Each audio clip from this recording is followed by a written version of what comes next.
Hello friends, good morning. എല്ലാവർക്കും super കൺമണി സീരിയലിന്റെ latest episode റിവ്യൂയിലേക്ക് സ്വാഗതം. അങ്ങനെ കൃഷും കൺമണിയും നാട്ടിലേക്ക് പോകുന്ന വഴി വനദുർഗ ക്ഷേത്രത്തിൽ കയറി സാഗറിന് വേണ്ടി പ്രാർത്ഥിക്കുന്നുണ്ട്. ഞാൻ കാരണമാണ് എന്റെ അച്ഛന് ഇങ്ങനെയെല്ലാം സംഭവിച്ചതെന്ന് പറഞ്ഞ് കൃഷ് കരഞ്ഞു പ്രാർത്ഥിക്കുന്ന സമയത്ത് കൺമണി കൃഷിനെ ആശ്വസിപ്പിക്കുന്നുണ്ട്. അപ്പോഴാണ് അങ്ങോട്ടേക്ക് വാസുകി വരുന്നത്. വാസുകി എന്നിട്ട് കൃഷിനോടും കൺമണിയോടും പറയുന്നുണ്ട്, നിങ്ങൾ നാട്ടിലേക്ക് പോവാണെന്ന് അറിഞ്ഞു. ഞങ്ങളുടെ തൊഴിലാളികളുടെ എല്ലാവരുടെയും പ്രാർത്ഥന നിങ്ങൾക്കൊപ്പം ഉണ്ടാവും. ദുർഗാദേവി നിങ്ങളെ കൈവിടില്ല. സത്യത്തിൽ വലിയൊരു യാത്രയയപ്പൊക്കെ തന്ന് ആഘോഷിക്കണമെന്നാണ് ഞങ്ങൾ കരുതിയത്. അങ്ങനെയൊക്കെയാണ് തീരുമാനിച്ചതെങ്കിലും സാഹചര്യങ്ങളൊന്നും അതുപോലെ അല്ലല്ലോ എന്ന് വാസുകി പറയുമ്പോ കൃഷി പറയുന്നുണ്ട്, ഞങ്ങൾ ഇങ്ങോട്ട് തന്നെ തിരിച്ചു വരും വാസുകി. നിങ്ങളെ ആരും ഞങ്ങൾ ഒരിക്കലും മറക്കില്ല. ഞങ്ങൾ എന്തായാലും ഇപ്പൊ പോവാണെന്ന് പറഞ്ഞ് കൃഷിയും കൺമണിയും വാസുകിയോട് യാത്ര പറഞ്ഞു പോവാണ്. അതിനുശേഷം ബലരാമനെ കാണിക്കുന്നുണ്ട്. ബലരാമൻ ഇതിനു മുന്നേ ജയിലിൽ വെച്ച് പ്രതിയുമായി പ്രശ്നമുണ്ടാക്കിയതിന്റെ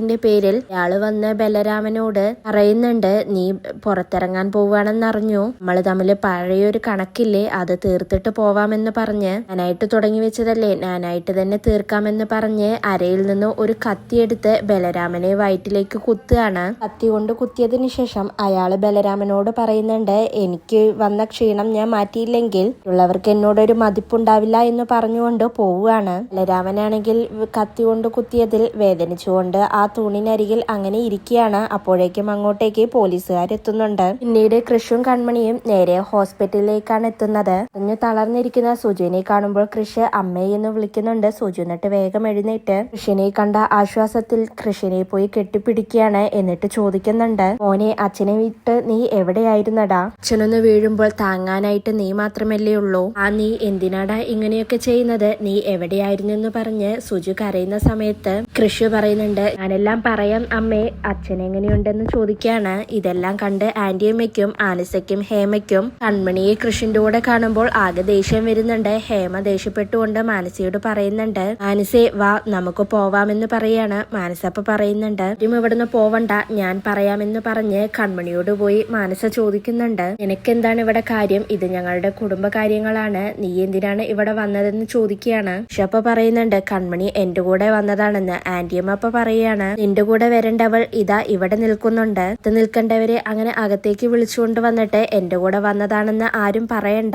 ആന്റിയമ്മ ദേഷ്യപ്പെട്ടുകൊണ്ട് പറയുമ്പോ കൺമണി പറയുന്നുണ്ട്, ഞാൻ സാഗർ സാറിനെ ഒന്ന് കാണാൻ വന്നതാണ് എന്ന് പറയുമ്പോ സുജി പറയുന്നുണ്ട്, കൺമണി പൊയ്ക്കോളൂ എന്ന് പറയാണ്. മാനസപ്പ പറയുന്നുണ്ട്, ആന്റി പറഞ്ഞത് കേട്ടില്ലേ, ഇവിടുന്ന് പോവാൻ. നിങ്ങളോടൊന്നും കൂട്ടുകൂടണ്ട, ആണുങ്ങൾ മാത്രം മതി നിനക്ക് എന്ന് മാനസ പറയുമ്പോ കൺമണിക്ക് ദേഷ്യം വരുന്നുണ്ട്. കൺമണി പറയുന്നുണ്ട്, മാനസ മര്യാദയ്ക്ക് സംസാരിക്കണമെന്ന് പറയുമ്പോ സുജി പറയുന്നുണ്ട്, മാനസ മര്യാദയ്ക്ക് തന്നെയാണ് സംസാരിച്ചത്. കൺമണി ഇവിടുന്ന് പൊയ്ക്കോളൂ എന്ന് പറയുമ്പോൾ കൺമണിക്ക് ആകെ സങ്കടം വന്ന് കൺമണി കൃഷിനെ നോക്കുന്ന സമയത്ത് കൃഷി പറയുന്നുണ്ട്, കൺമണി എന്റെ കൂടെ വന്നതാണ്, അവളെ അങ്ങനെ ഇൻസൾട്ട് ചെയ്ത് പറഞ്ഞയക്കാൻ ഞാൻ സമ്മതിക്കില്ല എന്ന് പറയുമ്പോ കൺമണി പറയുന്നുണ്ട്, സാർ ഒരു പ്രശ്നം ഉണ്ടാക്കണ്ട, ഞാൻ പൊയ്ക്കോളാം. സുജാത മേഡം, മാനസ മേഡം, ഞാൻ കാരണം കൊണ്ട് നിങ്ങൾ വിഷമിക്കണ്ട. സാറിന് ഇങ്ങനെ ഒരു പ്രശ്നം ഉണ്ടാവുമ്പോ ഇവിടെ ഒരു വഴക്കോ ബഹളമോ ഉണ്ടാകാൻ പാടില്ല.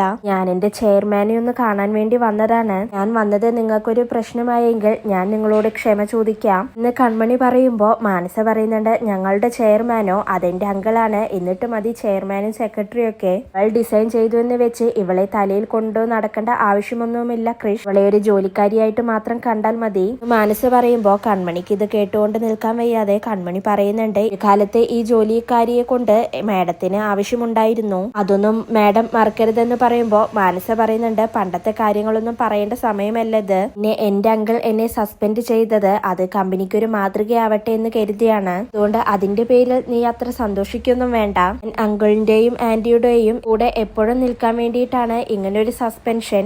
മാനസ പറയുമ്പോ കൺമണി പറയുന്നുണ്ട്, ആയിക്കോട്ടെ, അതിന് ഞാനൊന്നും പറഞ്ഞില്ലല്ലോ. ഇതിന് ശിക്ഷയുണ്ടാവും, ശിക്ഷ കൊണ്ട് പാഠങ്ങൾ പഠിക്കുകയാണ് വേണ്ടത് പറഞ്ഞുകൊണ്ട് കൺമണി അവിടുന്ന് പോവാൻ നിൽക്കുമ്പോ മാനസ കൺമണിയോട് പറയുന്നുണ്ട്, നീ അവിടെ നിൽക്ക്, വന്നത് നീ ഇപ്പൊ വന്നു, ഇനി മേലാൽ ഈ പരിസരത്തോ വരികയോ ഞങ്ങളുടെ കുടുംബ പ്രശ്നങ്ങളിൽ ഇടപെടുകയോ ചെയ്യരുതെന്ന് മാനസ പറയുമ്പോ കൺമണി പറയുന്നുണ്ട്, ഇത് പറയേണ്ടത് മാനസ മേഡം അല്ല സുജാത മേഡം ആണെന്ന് പറയുമ്പോ സുജി പറയുന്നുണ്ട്, എന്റെ അഭിപ്രായം തന്നെയാണ് മാനസ പറഞ്ഞത്, ഇനി ഞങ്ങളുടെ കാര്യങ്ങളിൽ ഇടപെടാൻ പാടില്ലെന്ന് സുജു കൺമണിയോട് പറയാണ്. ഇത് കേൾക്കുമ്പോ കൺമണി ആകെ ഷോക്കാവുന്നുണ്ട്. കൺമണി കൃഷിനെയും നോക്കി സങ്കടപ്പെട്ടുകൊണ്ട് അങ്ങനെ പോവുകയാണ്. കൺമണി പോകുന്ന സമയത്ത് പിന്നാലെ പോയി കൃഷി കൺമണിയോട് സോറിയൊക്കെ പറയുന്നുണ്ട്. കൺമണി എന്നിട്ട് കൃഷ്ണനോട് പറയുന്നുണ്ട്, സാർ എന്തിനാണ് എന്നോട് സോറി പറയുന്നത്? ഹോസ്പിറ്റലിൽ സാഗർ സാർ ഈ അവസ്ഥയിൽ കിടക്കുമ്പോൾ സാറൊരു ബഹളം വെക്കാത്തത് തന്നെയാണ് നല്ലത്. പിന്നെ എന്റെ നിയന്ത്രണവും കുറച്ച് വിട്ടുപോയി, സാറൊന്നും വിചാരിക്കരുതെന്ന് കൺമണി പറയുമ്പോൾ കൃഷി പറയുന്നുണ്ട്, നീ എന്ത് കുറച്ചുകൂടി പറയാത്തതെന്നേ ഞാൻ വിചാരിച്ചുള്ളൂ.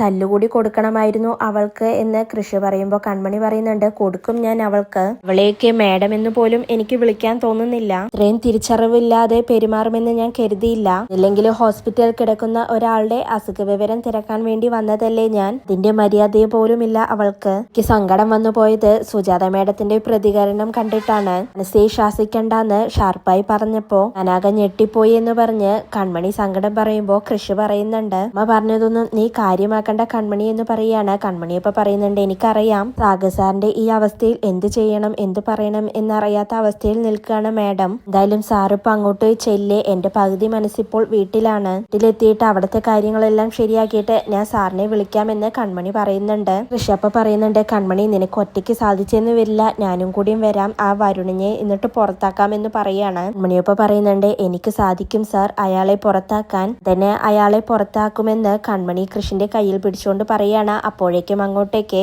എന്ന് പറഞ്ഞുകൊണ്ട് ദേഷ്യപ്പെട്ടു മാനസ വരുന്നുണ്ട്. മാനസ എന്നിട്ട് കൃഷിനോട് ചോദിക്കുന്നുണ്ട്, എന്താ ഇവിടെ, എന്താ നിങ്ങൾ ഈ സംസാരിക്കുന്നത് എന്ന് ചോദിക്കുമ്പോ കൃഷി പറയുന്നുണ്ട്, അമേരിക്കയും ചൈനയും തമ്മിലുള്ള സാമ്പത്തിക ഇടപാടുകളെ കുറിച്ച് സംസാരിക്കുകയാണ്, നിനക്ക് എന്ത് വേണമെന്ന് ചോദിക്കുകയാണ്. കൺമണിയൊപ്പം പറയുന്നുണ്ട് കൃഷിനോട്, സാർ അങ്ങോട്ടേക്ക് ചെല്ലി ഒരു പ്രശ്നം ഉണ്ടാക്കണ്ട എന്ന് പറയുമ്പോ മാനസ കൺമണിയോട് പറയുന്നുണ്ട്, ഈ പറഞ്ഞിട്ടൊന്നും വേണ്ട കൃഷിന് അങ്ങോട്ടേക്ക് വരാൻ, കൃഷിന് അങ്ങോട്ട് വരാൻ അറിയാമെന്ന് പറയുകയാണ് മാനസ. അപ്പൊ കൺമണി പറയുന്നുണ്ട്, ഇത്ര നേരം ഞാൻ എല്ലാം ക്ഷമിച്ചുകൊണ്ടിരുന്നു, ഇനി ഞാൻ എല്ലാം കേട്ടുകൊണ്ട് നിൽക്കില്ല എന്ന് പറയാണ്. ഈ എങ്ങനെയൊക്കെ പ്രതികരിക്കുമെന്ന് എനിക്ക് മനസ്സിലായി, എനിക്ക് മാത്രമല്ല വീട്ടുകാർക്ക് എല്ലാവർക്കും മനസ്സിലായി, സ്വഭാവ ശുദ്ധിയെ കുറിച്ച് എല്ലാവർക്കും മനസ്സിലായി എന്ന് മാനസ പറയുമ്പോ കൺമണിക്ക് ദേഷ്യം വരുന്നുണ്ട്. കൺമണി എന്നിട്ട് മാനസയെ അടിക്കാനായി പോവുകയാണ്. കൃഷി എന്നിട്ട് കൺമണിയെ അവിടെ പിടിച്ചു നിർത്തുന്നുണ്ട്. എന്നിട്ട് കൃഷി മാനസയോട് പറയുന്നുണ്ട്, കുറച്ചു നേരത്തെ ഞാൻ കൺമണിയോട് ചോദിച്ചു നിനക്കൊന്ന് അവളെ തല്ലാമായിരുന്നില്ലേ എന്ന്, എന്നാൽ ഇപ്പൊ മനസ്സിലായി തല്ലുന്നതിനേക്കാൾ നല്ലത് ഒന്ന് ഓങ്ങി നിൽക്കുന്നതാണ് നല്ലത്. കൃഷി പറയുമ്പോ മാനസ പറയുന്നുണ്ട്,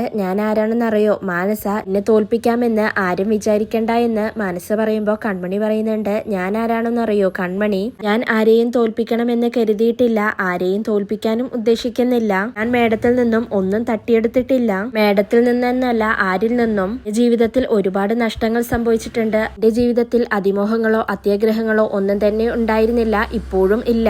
നേട്ടങ്ങൾ പലപ്പോഴും മറ്റുള്ളവർക്ക് വേണ്ടി സമ്മാനിച്ചിട്ടുമുണ്ട്, ഇത് മേഡത്തിനും അറിയാമല്ലോ അല്ലേ. എന്തായാലും ഞാനിപ്പോ ഒന്ന് തീരുമാനിച്ചു, ഇനി ഞാൻ കിട്ടിയതൊന്നും നഷ്ടപ്പെടുത്താനോ വിട്ടുകൊടുക്കാനോ ഉദ്ദേശിച്ചിട്ടില്ല പറഞ്ഞുകൊണ്ട് കൺമണി പോവാൻ നിൽക്കുമ്പോ മാനസ ഒന്ന് നിന്നേ എന്ന് പറഞ്ഞ് കൺമണിയോട് പറയുന്നുണ്ട്, എന്നാ നീയും കേട്ടോ, കിട്ടിയതൊന്നും നഷ്ടപ്പെടുത്തി കളയാൻ ഞാനും തീരുമാനിച്ചിട്ടില്ല എന്ന് മാനസ കൺമണിയോട് പറയാണ്. ശേഷം മാനസ കൃഷിനോട് പറയുന്നുണ്ട്, ഞാൻ ഉറപ്പിച്ചു തന്നെയാണ് പറഞ്ഞത്, കിട്ടിയതൊന്നും ഈ മാനസ നഷ്ടപ്പെടുത്താൻ പോകുന്നില്ല എന്ന് പറഞ്ഞുകൊണ്ട് അവിടുന്ന് മാനസ പോവുകയാണ്. ഇതിനുശേഷം കൺമണി കൃഷിനെ നോക്കിക്കൊണ്ട് അവിടുന്ന് പോവുകയാണ്. കൃഷിനാണെങ്കിൽ ഇത് ചെയ്യണമെന്നറിയാതെ അങ്ങനെ നിൽക്കുകയാണ്. പിന്നീട് സുജു കരഞ്ഞുകൊണ്ടിരിക്കുകയാണ്. ആന്റിയമ്മ സുജുവിനെ ആശ്വസിപ്പിക്കുന്നുണ്ട്. അപ്പോഴാണ് അങ്ങോട്ടേക്ക് കൃഷി വരുന്നത്. കൃഷി എന്നിട്ട് മാനസയോട് പറയുന്നുണ്ട്, മാനസ എനിക്ക് നിന്നോടൊന്ന് സംസാരിക്കണം, ഒരു മിനിറ്റ് ഒന്ന് വായു എന്ന് പറഞ്ഞ് കൃഷി മാനസയെ വിളിക്കുമ്പോ ആന്റിയമ്മ വന്ന് പറയുന്നുണ്ട്, എന്തിനാണ് നീ മാനസയെ ഇപ്പൊ വിളിച്ചുകൊണ്ട് പോകുന്നത് ചോദിക്കാണ്. ഹേമപ്പ പറയുന്നുണ്ട്, മാനസ ഇവിടെ നിന്നുകൊണ്ടല്ലേ സംസാരിച്ചത്, ഈയും ഇവിടെ നിന്നുകൊണ്ട് തന്നെ സംസാരിച്ചാ മതി എന്ന് പറയാണ്. മാനസപ്പ പറയുന്നുണ്ട്, ഇതെല്ലാം ഞാനും കൃഷിയും കൂടി സംസാരിച്ചു തീർത്തോളാം, ആരും ഇതിൽ ഇടപെടണ്ട എന്ന് മാനസ പറയുന്നുണ്ട്. ഇതിനുശേഷം മാനസ കൃഷിനോട് ചോദിക്കുന്നുണ്ട്, എന്താണ് കൃഷിന് ചോദിക്കാനുള്ളത് ചോദിക്കാന്ന് പറയാണ്. ഷപ്പ പറയുന്നുണ്ട്, എന്റെ കൂടെ വന്നതാണ് കൺമണി, അതായത് എന്റെ ഗസ്റ്റിനെ എന്റെ മുന്നിൽ വെച്ച് ഇൻസൾട്ട് ചെയ്യുന്നത് എന്നെ ഇൻസൾട്ട് ചെയ്യുന്നത് പോലെയാണ്, വെച്ച് മാത്രമല്ല പുറത്ത് സംസാരിക്കുമ്പോഴും നീ അവളെ വന്ന് ഇൻസൾട്ട് ചെയ്തു, നിനക്ക് ആരാ ലൈസൻസ് തന്നതെന്ന് കൃഷി ചോദിക്കുമ്പോ മാനസ പറയുന്നുണ്ട്, എല്ലാം എനിക്ക് ലൈസൻസ് തന്നത് കൃഷ് സാഗർ തന്നെയാണ് എന്ന് പറഞ്ഞുകൊണ്ട് മാനസ തന്റെ വിരലിൽ ഇട്ടിരിക്കുന്ന മോതിരമെടുത്ത് കൃഷിന് കാണിച്ചു കൊടുത്തിരിക്കുകയാണ്. ഇതിലുണ്ട് കൃഷ് സാഗർ എന്ന പേര്, എന്തേലും അറിയണോ എന്ന് ചോദിക്കുമ്പോ കൃഷി പറയുന്നുണ്ട്, നിയമവിരുദ്ധമായി പ്രവർത്തിച്ചാൽ ലൈസൻസ് ക്യാൻസൽ ചെയ്യാം, അത് നിനക്ക് അറിയാമോ എന്ന് കൃഷി മാനസയോട് ചോദിക്കുന്നുണ്ട്. മാനസ ഇപ്പോ സസ്പെൻഷനിലാണ്, അതിന്റെ കാരണം എന്താണെന്ന് എല്ലാവരും ഒന്ന് അന്വേഷിച്ചോ, പിന്നെ കുഴപ്പക്കാർക്ക് എപ്പോഴും രക്ഷപ്പെടാനുള്ള ഒരു കഴിവ് ഉണ്ടാവും, പക്ഷേ അത് എപ്പോഴും നിലനിൽക്കില്ല, എപ്പോഴെങ്കിലും പിടി വീഴാതിരിക്കില്ല എന്ന് കൃഷി പറയുമ്പോ യമ പറയുന്നുണ്ട്,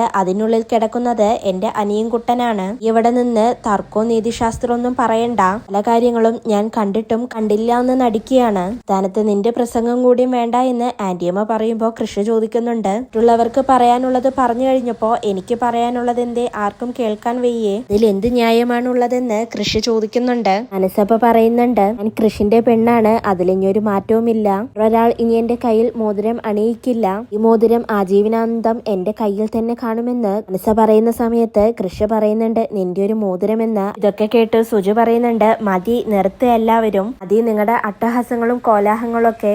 ഒരാൾ കിടക്കുന്നുണ്ട്, അയാൾക്കൊരു ഇത്തിരിയെങ്കിലും വില കൊടുത്തൂടെ നിങ്ങൾക്ക് പറഞ്ഞുകൊണ്ട് സുജു കരഞ്ഞുകൊണ്ട് പോവുകയാണ്. ആന്റിയമ്മയും ഹേമയും മാനസയും അപ്പോ സുജുവിന്റെ പിന്നാലെ പോകുന്നുണ്ട്. കൃഷാണെങ്കിൽ ഇതെല്ലാം കണ്ടും കേട്ടും സങ്കടത്തോടെ അങ്ങനെ നിൽക്കുകയാണ്. പിന്നീട് സുമിത്രയുടെ ഫോണിലേക്ക് സഹദേവൻ വിളിക്കുന്നുണ്ട്. സഹദേവൻ എന്നിട്ട് പറയുന്നുണ്ട്, ജയിലിലുള്ള സുനി ബലരാമനെ കുത്തി വീഴ്ത്തി, കത്തികൊണ്ട് വയറ്റിലേക്ക് കുത്തി എന്ന് പറയാണ്. വക്കീലപ്പ ചോദിക്കുന്നുണ്ട്, സഹദേവ പരിക്കുകൾ ഗുരുതരമാണോ എന്ന് ചോദിക്കുമ്പോൾ സഹദേവൻ പറയുന്നുണ്ട്, അതെ, ജനറൽ ആശുപത്രിയിലേക്ക് കൊണ്ടുപോകാൻ നിൽക്കുകയാണെന്ന് പറയുമ്പോൾ വക്കീല് പറയുന്നുണ്ട്, കോട്ടയ്ക്ക് കൊണ്ടുപോകണ്ട, സിറ്റി ഹോസ്പിറ്റലിലേക്ക് കൊണ്ടുപോകാൻ പറയുകയാണ്. സഹദേവനപ്പ പറയുന്നുണ്ട്, ശരി, ഞാൻ അങ്ങനെ തന്നെ ചെയ്യാമെന്ന് പറഞ്ഞ് ഫോൺ കട്ട് ചെയ്യുകയാണ്. ഇത്രയ്ക്കും ബാലുവിനും ഇതുകൂടി കേട്ടപ്പോൾ ഇരട്ടി സന്തോഷമാണ്. അതിനുശേഷം വക്കീല് പറയുന്നുണ്ട്, ഒരു സുവർണ അവസരമാണ് നമ്മുടെ കയ്യിൽ വന്നിരിക്കുന്നത്, അത് മുതലാക്കണം. രാമനെ സിറ്റി ഹോസ്പിറ്റലിൽ എത്തിക്കണം. എന്നിട്ട് നേരത്തെ തീരുമാനിച്ചതുപോലെ സാഗറിനെ ഇല്ലാതാക്കണം. ഭാവികമായും ആ കുറ്റം പിന്നെ ബലരാമന്റെ തലയിൽ വീഴും. വക്കീല് പറയുമ്പോൾ സുമിത്ര പറയുന്നുണ്ട്, വക്കീല് പറഞ്ഞതെല്ലാം ശരിയാണ്, ഇത് ദൈവം തന്ന അവസരമാണ്. ഞാൻ കാലങ്ങളായി കാത്തിരുന്നത്